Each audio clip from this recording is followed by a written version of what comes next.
So today's video, I'm going to talk about customer service and returns management.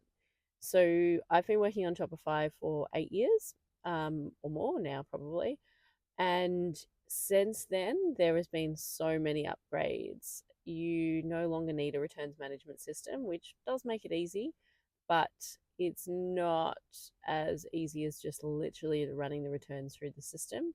You can go in and click return button, change the items, and put in the refund, and off you go. The questions for you, though, as a business owner is, do you make the customer pay for the return, or do you cover that cost yourself? Personally, I've always just covered the cost myself. I always think about, like, happy customer is not worth $10 or less, or whatever you've got on your postage rates, to worry about reshipping. I'd rather just keep the customer, they're more likely to come back. However, there are businesses that do like to, charge for the return, and I completely understand that. Shipping is one of the biggest costs a business may have. So it's, and it's not getting cheaper, to be honest. If anything, they're sliding up the prices every single day. So I completely understand that. That's one of the things. The other thing I really think about with customer service is that customer journey. Like, you want them to be able to make the return easily, but not too easily. So we've worked with a lot of our brands over the couple of years to really redefine what that returns process looks like. You want it to be able to be identifiable, customers to be able to initiate most of the return themselves. You're just checking the product on our end and making sure that it's good to sell. We have, and due to the variety of different products that I've come across, a sliding scale of great returns to horrific. And by horrific, I actually mean horrific, and I'm not going to go into that one, but it's a special thing.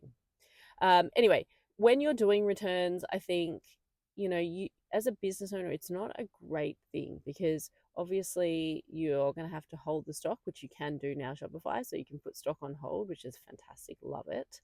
And wait for the return to come back so the customer can contact you, and you can return and hold the stock and then send it out when it comes back. The other thing you can do is, look, I've been working with my customers to make sure that if a customer does contact us, we have autoresponder set up, which literally details how to return and in what quality and condition we want that return back in. And then what happens if you get a return that's full of makeup stains or dirty of some sort, or smelling like perfume, cat hair? I've seen it all. We would reject that return and then send it back to the customer. Unfortunately, that would be our cost, but we wouldn't be refunding that item. So we also couldn't on sell it to a new customer. So, in that scenario, that's what we do. And also, so the customer would essentially reach out to us on, email. We'd set up a returns email. They get an autoresponder on how to receive the return. We would receive the return, track the return. You can do that all through Shopify. You can do that in a variety of different Shopify apps. The more I've seen over the last couple of years of start being built, the better. They've definitely stepped up the game and make things really easy for you, particularly if you want the customer return to purchase the label. I think that's probably the biggest thing.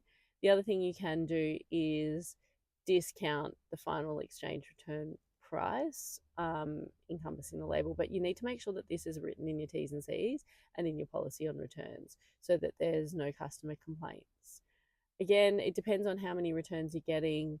We've had customers with, previously with really expensive products that we were only doing a certain amount of returns per day, because at any point there could be $1,000 sitting there just returning on Shopify to the customer, and that would really affect cash flow. So that's another consideration when doing returns, particularly if there is, a return policy. And also you need to allow the customer to be able to change the product. So that's an ACCC thing, and you can Google more about that if you're interested in finding out what a customer's rights are in terms of returns management. Look, it's one of the things that we hate, because you want to get we hate as business owners, really, because we want to sell the product, we want to get it to the customer, we want to get it right. So I'm always thinking about, what can I do better on my end in order to make it easier for the customer to make the right decisions on what they're purchasing and less likely for returns. So if that means creating better sizing options and giving specific measurements so people can see, that's really helpful. So I know that when I purchase, and I purchase from certain stores, ongoing for dresses and things like that, I know, well, I look at the models and I know the body height and the size of the model, and then I purchase the dress that fits her really well. So that really helps if you're an e-commerce brand with fashion to have different size ranges so that people can go, yeah, I'm more this model or I'm more this model. Don't know how that's going to work with AI. That's a great question, because essentially you could be generating now your entire modeling catalog from AI. But for me, that's really helpful, and it also allows me to see what the dress looks like on my size and what the dress looks like on somebody else's size if I was looking at that. And that may turn me on and off a purchase, but I like to, consistency of models really helps for me when I'm purchasing stuff. Um, so that's one of the things we like to do. But also, like last night, I was buying my daughter a basketball jumper, and they had three extra small, two extra small, one extra small, which is very confusing when you're trying to buy an 8-year-old a jumper. So I would recommend in that scenario actually putting in the kids' sizes, like, if it's a size 10, a size 12, a size 14, and then going into, obviously men and women's sizes. That would have been really helpful. I ended up getting out one of her other jumpers and then measuring that and then trying to make that fit. So I don't find that the easiest user experience. So just overlay that. What you want to do is think about begin with the end in mind. If I'm quoting Stephen Covey, essentially, is what do I need to tell the customer to make sure that they're making the right decision in the cart, and then reflectively, how's that going to decrease my returns? So there are a really cool apps and things like that I'm going to talk about over the course of this video content series that allow you to make additional purchases or make changes in your cart of up to an hour. So some things like that for people who get their address wrong, which is also heavy customer service, because you know what, it's so frustrating, particularly when you've gone off and you need to dig through a pile of orders because we're quick, to find and update addresses, and that's one of the issues. And then obviously ordering the wrong size. So, we want to make sure that customers are ordering the right size every single time, or giving a really, really specific product description so they know what they're getting.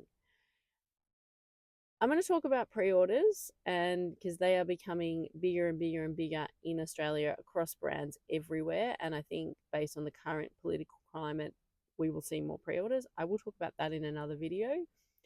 But essentially there's another opportunity for people to really give great descriptions on exactly what they're buying, so allowing you to decrease returns.